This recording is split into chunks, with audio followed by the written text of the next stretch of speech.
On a crisp autumn afternoon, the streets of Baltimore were alive with a blend of falling leaves and the muted hum of commuters making their way through the busy city. The golden sunlight filtered through the branches, casting playful shadows on the ground. In the midst of this serene chaos, a sleek black FBI-issued Chevrolet Tahoe cruised quietly. Behind the wheel was Agent Nathaniel Blake, a seasoned and meticulous black FBI officer.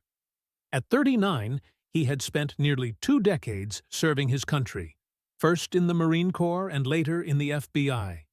Nathaniel was known for his composed demeanor, analytical mind, and unwavering commitment to justice. As he turned onto Lexington Avenue, his sharp eyes caught sight of a sleek red convertible sports car weaving through the traffic. Something about the car stood out. Perhaps it was the reckless way it was being driven, or perhaps it was the faded license plate dangling precariously from the rear bumper. Nathaniel activated his siren, signaling the driver to pull over. The convertible slowed to a halt on the side of the road, and Nathaniel parked his Tahoe behind it. Stepping out of the vehicle, he adjusted his tailored black suit and walked toward the car. Approaching cautiously, he peered inside and found a young woman behind the wheel. She couldn't have been older than her mid-20s, with auburn hair that framed her pale, freckled face. Her piercing green eyes flicked nervously to the rearview mirror. "Good afternoon, ma'am," Nathaniel began, his voice calm yet authoritative. "I'm Agent Nathaniel Blake with the FBI. Do you know why I pulled you over?" The woman hesitated, her hands gripping the steering wheel tightly. "No, sir, I don't," she replied, her voice trembling slightly. Nathaniel nodded, his sharp gaze noticing a small duffel bag on the passenger seat. "You were driving erratically and speeding. Additionally, your rear license plate is barely visible. Can I see your driver's license and registration?" The woman fumbled with her purse, retrieving her license with slightly shaky hands. "Here you go," she said, handing it to him. He studied the license. Her name was Emily Carter, and her address indicated she was a Baltimore local. Her nervous demeanor and the duffel bag piqued Nathaniel's interest, but he remained composed. "Ma'am, where are you headed in such a rush?" Emily hesitated again. I'm on my way to see a friend," she answered, her voice faltering. Nathaniel's instincts, honed over years of law enforcement, told him there was more to the story. "Is everything okay? You seem anxious?" he asked, softening his tone slightly.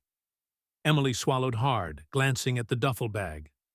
"Yes, I'm fine. Just late, that's all." Nathaniel's eyes narrowed subtly. He knew something was amiss, but decided not to escalate the situation unnecessarily. "Wait here, Miss Carter," he said, walking back to his SUV to run her information. Sitting in his vehicle, Nathaniel entered Emily's details into the FBI database. To his surprise, a red flag appeared. Emily Carter was listed as a person of interest in an ongoing investigation involving a stolen artifact from the Smithsonian Museum, a rare jade figurine worth millions. Though she wasn't a prime suspect, her name had surfaced in connection with someone who was. Nathaniel's mind raced. Was the duffel bag on her passenger seat connected to the stolen artifact? Or was she merely caught up in something larger than herself? Taking a deep breath, he decided to tread carefully. Returning to Emily's car, he leaned slightly toward her window. "Miss Carter, I need you to step out of the vehicle," he said, his tone firmer but still polite. Emily's eyes widened. "Why? What's going on?"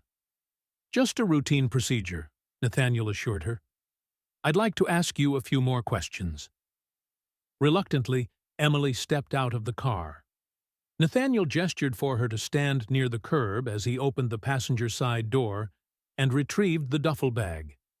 Setting it on the hood of the car, he unzipped it cautiously.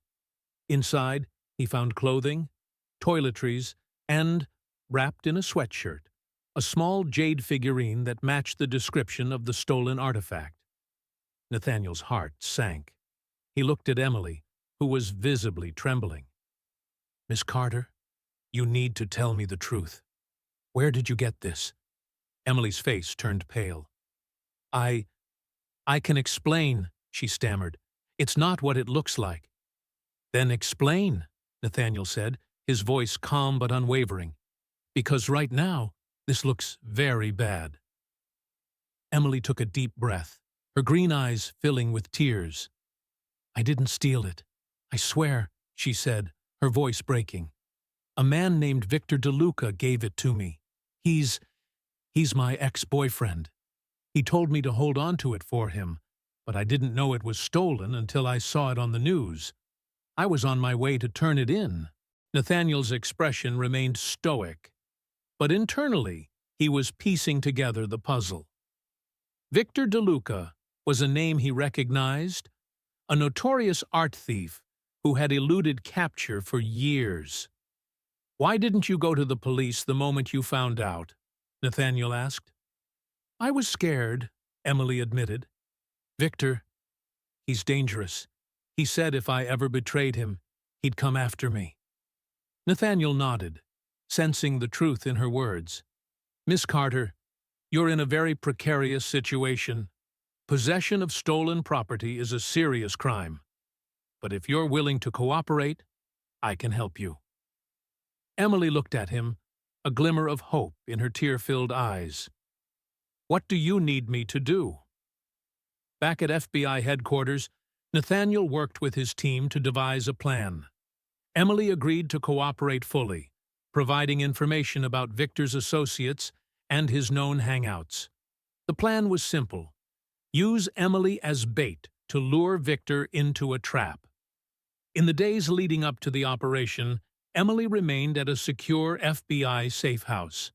Nathaniel and his team took extra precautions to ensure her safety, monitoring her movements and providing her with a crash course in what to expect during the encounter.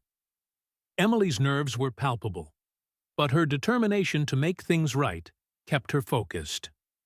2 days later, in a dimly lit cafe on the outskirts of the city, Emily sat nervously at a corner table. She clutched a cup of coffee, her eyes darting to the entrance every few seconds. The weight of her decision bore down on her, but she reminded herself that this was her chance to finally put the ordeal behind her. Nathaniel and his team were stationed nearby, monitoring the scene. Right on cue, Victor DeLuca entered the cafe. Tall, with slicked-back dark hair and an air of arrogance, he scanned the room before spotting Emily. He approached her table, a charming yet menacing smile on his face. "Emily," he said smoothly, taking a seat across from her. "I knew you wouldn't let me down. Do you have it?" Emily nodded, her hands trembling as she slid the duffel bag across the table. "Here it is," she said, her voice barely above a whisper. Victor opened the bag, his eyes lighting up as he saw the jade figurine. "Good girl," he said, smirking. "I knew I could trust you." At that moment, Nathaniel and his team sprang into action. "FBI! Hands where I can see them!" Nathaniel shouted as agents swarmed the cafe, their weapons drawn. Victor's smirk vanished, replaced by a look of pure rage. He attempted to reach for a concealed weapon, but Nathaniel was faster. In a swift, practiced motion, he tackled Victor to the ground and handcuffed him. Back at headquarters, Victor was formally charged with theft, possession of stolen property, and multiple other crimes. Thanks to Emily's cooperation, the FBI was able to recover not only the jade figurine, but also other stolen artifacts hidden in Victor's storage units. Emily, meanwhile, faced a difficult yet transformative journey.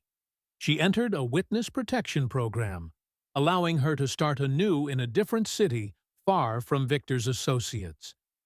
She expressed deep gratitude toward Nathaniel, who had not only ensured her